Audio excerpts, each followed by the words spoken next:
आज हम बात करेंगे कार्टर परिवार की। एक ऐसा परिवार जो बाहर से देखने पर बिल्कुल परफेक्ट लगता था। एक धार्मिक पिता, एक कलात्मक माँ और 2 प्यारे बच्चे। लेकिन फिर एक रात उनकी 14 साल की बेटी एबी अपने ही घर से बिना कोई निशान छोड़े गायब हो गई।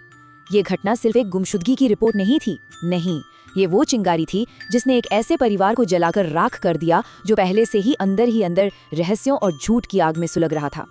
चलिए आज उस अंधेरे की पड़ताल करते हैं जो एक ही छत के नीचे छिपा था, और उस आस्था की जिसने एक पूरे परिवार को विनाश के रास्ते पर धकेल दिया। तो सब कुछ शुरू होता है यहीं से। एक ठंडी शाम 14 साल की एबी कार्टर गायब हो जाती है। ये वो घटना थी जिसने न सिर्फ पूरे समुदाय को हिलाकर रख दिया, बल्कि कार्टर परिवार की नींव में जो दरारें पहले से थीं, उन्हें हमेशा के लिए तोड़ दिया। एबी का गायब होना आप समझिए एक शांत तालाब में फेंके गए पत्थर जैसा था, जिसकी लहरों ने कार्टर परिवार की सतह के नीचे छिपे हर एक राज को बाहर निकाल फेंका। इस त्रासदी को पूरी तरह समझने के लिए हमें सबसे पहले उस परिवार की टूटी हुई हालत को देखना होगा, क्योंकि एबी का गायब होना ये तो सिर्फ एक शुरुआत थी। तो एक तरफ है जोना कार्टर, परिवार के मुखिया। दुनिया के सामने वो एक मजबूत धार्मिक इंसान की तस्वीर पेश करते हैं। चर्च में प्रार्थना सभाएं करना, समुदाय से अपनी बेटी के लिए दुआएं मांगना, उनकी आवाज में एक भरोसा और मजबूत आस्था झलकती है। लेकिन जैसे ही घर का दरवाजा बंद होता है, वो आस्था का मुखौटा उतर जाता है। अंदर वो एक टूटे हुए और गुस्से से भरे इंसान हैं, जिनकी सारी हताशा अपनी पत्नी बेथ पर निकलती है। जोना इस बात से तंग आ चुके हैं कि बेथ ने दुख में खुद को दुनिया से अलग कर लिया है, और उनका ये छिपा हुआ गुस्सा घर की दीवारों में जहर की तरह घुलता जा रहा है। और फिर है बेथ, एबी की माँ, और उनका दुख वो कोई आम दुख नहीं है। ये एक गहरा, खामोश और सच कहूँ तो थोड़ा अजीब दुख है, जिसने उन्हें पूरी तरह से अपने कब्जे में कर लिया है। वो हफ्तों से अपने कमरे से बाहर नहीं निकली, अपनी ही बेटी को खोजने की किसी भी कोशिश में शामिल होने से साफ इनकार कर दिया। उनका कैनवास जो कभी रंगों से जिंदा रहता था, अब कोने में धूल खा रहा है। और सबसे ज्यादा परेशान करने वाली बात, उनका ये मानना कि भगवान के पास एबी को ले जाने का कोई अच्छा कारण था। ये एक ऐसी आस्था है जो उनके पति और बेटे के लिए दिलासे की जगह डर पैदा कर रही है। तो जहाँ एक तरफ जोना अपने गुस्से में और बेथ अपने गम में डूबे थे, वहीं परिवार का एक और सदस्य था जो अब भी उम्मीद थामे हुए था, उनका बेटा गेयन। वो अकेला था जो अब भी अपनी बहन को ढूंढ रहा था, लेकिन उसकी ये खोज उसे एक ऐसी जगह ले जा रही थी जो शायद इस दुनिया की थी ही नहीं। एक ऐसी जगह जहाँ उसे कुछ नजर आ रहा था। ये सवाल ही पूरी कहानी को एक साधारण गुमशुदगी के मामले से कहीं ज्यादा रहस्यमयी बना देता है। गेयन जो देख रहा है, क्या वो सिर्फ दुख से उपजा एक वहम है, या फिर कुछ और? यही सवाल उसे सच के इतना करीब ले जाएगा जितना उसने कभी सपने में भी नहीं सोचा था। जैन को यकीन है, मतलब उसे पूरा यकीन है कि वो पास के एक द्वीप पर अपनी बहन एबी का साया देख रहा है, एक धुंधली सी परछाई पेड़ों के बीच। उसके पिता जोना इसे एक दुखी लड़के की कल्पना कहकर टाल देते हैं, लेकिन जैन के लिए ये एक उम्मीद की किरण है, एक इशारा है कि उसे तलाश जारी रखनी है। उसे लगता है कि एबी की आत्मा उससे कुछ कहना चाहती है, उसे किसी राज की तरफ खींच रही है। और ज्ञान की इस धारणा को और भी मजबूत करती हैं उस द्वीप से जुड़ी पुरानी कहानियां। सदियों से लोग कहते आए हैं कि वो द्वीप आत्माओं का ठिकाना है, एक ऐसी जगह जहां असल दुनिया और दूसरी दुनिया के बीच का पर्दा बहुत बहुत पतला है। अब ज्ञान का दुख और उस जगह का रहस्य आपस में ऐसे उलझ गए हैं कि ये तय करना मुश्किल है कि सच क्या है और वहम। ठीक उसी वक्त जब परिवार इस दुख और रहस्य से जूझ रहा था, अतीत का एक और साया उनके दरवाजे पर दस्तक देता है। कहानी में एक नया और बहुत ही बेचैन कर देने वाला किरदार आता है, बेथ का भाई अंकल रैंडल, जिससे परिवार सालों से कटा हुआ था। उसका आना चीजों को हमेशा के लिए बदलने वाला था। रैंडल का आना शुरू से ही सवालों के घेरे में था।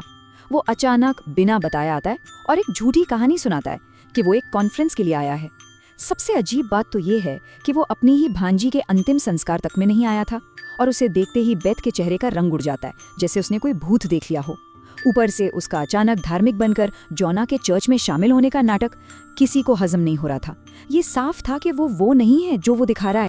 और फिर एक टकराव में वो राज जो सालों से दबा था, वो फट पड़ता है। बेथ अपने भाई रैंडल का सामना करती है, और उसके शब्द एक बहुत ही गहरे और दर्दनाक अतीत की तरफ इशारा करते हैं।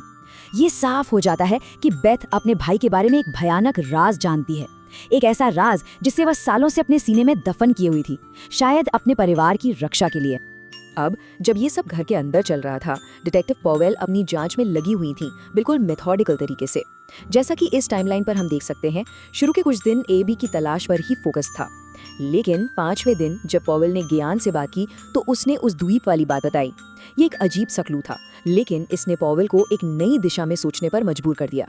और फिर 10वें दिन रैंडल का अचानक आना पॉवेल के लिए ये एक बहुत बड़ा रेड फ्लैग था। उन्होंने रैंडल का बैकग्राउंड चेक करने का फैसला किया और 13वें दिन उन्हें एक ऐसा सच पता चला जो इस पूरे मामले को हमेशा के लिए बदल कर रख देने वाला था।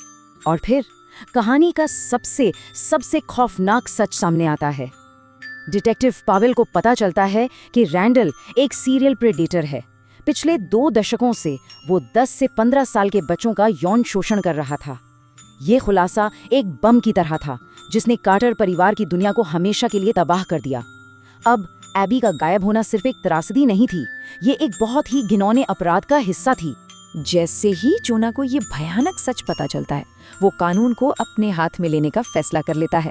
उसका दुख, उसका गुस्सा और उसकी आस्था सब कुछ मिलकर एक कट्टर जुनून में बदल जाता है।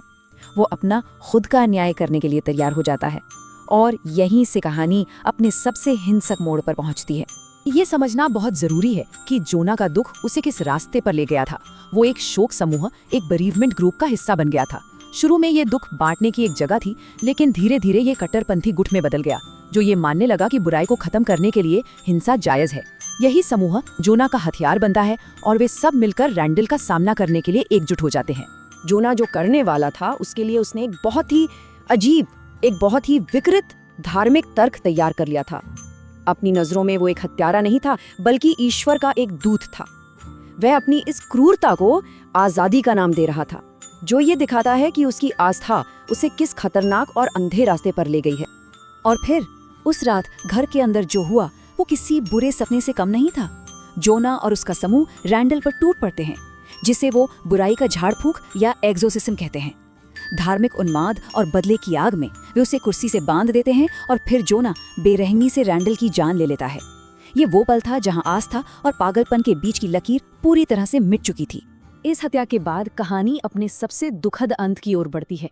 बचे हुए सारे राज सामने आते हैं और जो परिवार पहले ही बिखर चुका था वो हमेशा के लिए नष्ट हो जाता है। वो घर जो कभी प्रभु का घर कहलाता था, अब सिर्फ खामोशी और दुख का एक स्मारक बनकर रह गया था। और अब कहानी का सबसे पहला और सबसे गहरा राज खुलता है। बेथ कबूल करती है कि एबी लापता नहीं हुई थी, उसने आत्महत्या की थी।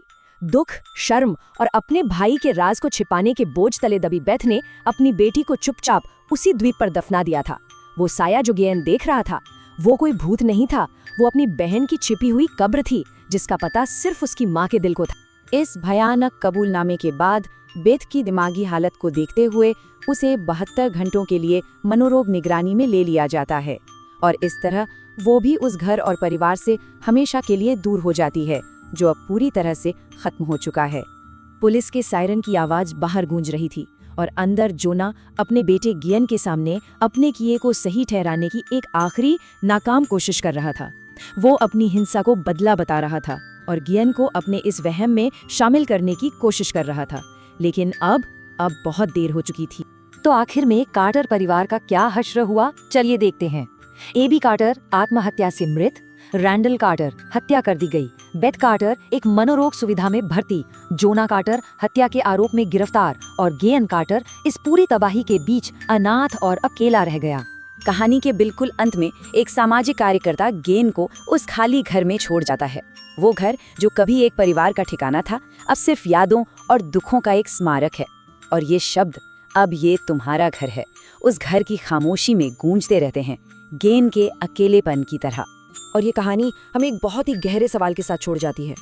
जब आस्था अंधी हो जाती है, जब विश्वास कट्टरता में बदल जाता है, तो उसकी असली कीमत कौन चुकाता है?